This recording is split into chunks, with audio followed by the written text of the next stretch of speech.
I'm not gonna lie, it's about time for another Coach Life. It's about time for another Coach Life. Barely get my voice back, but here we are. Oh, I had a wonderful walk yesterday with the gods.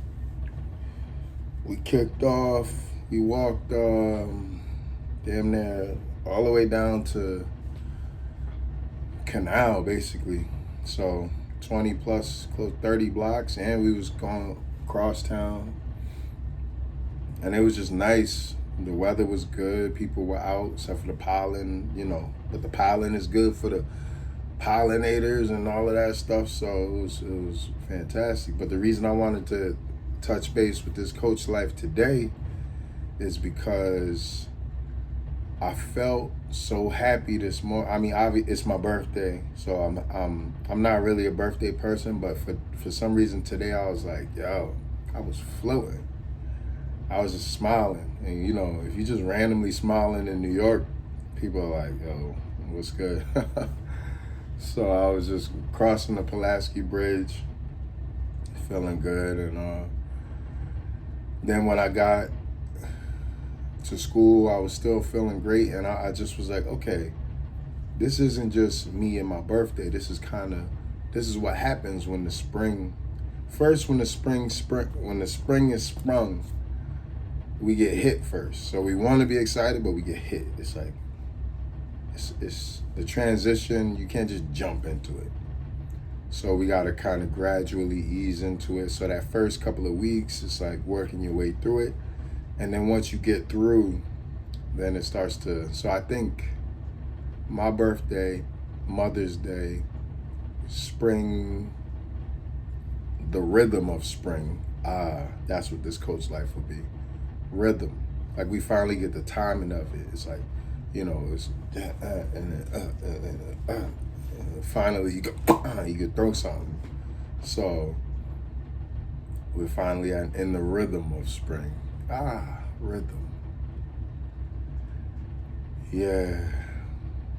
Okay, so if we're talking about rhythm, then I want to use a metaphor, an analogy actually.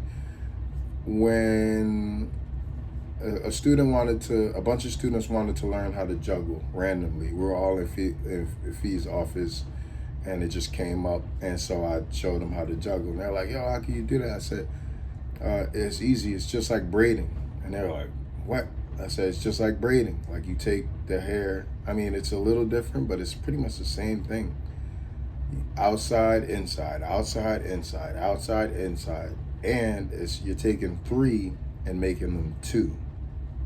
So you have 3 groups of hair which you're braiding with 2 hands.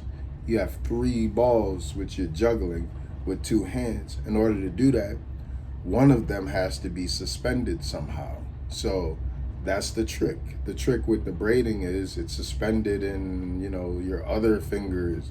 You have like the main braiding fingers, and then you have the suspension fingers. It's almost like holding chopsticks.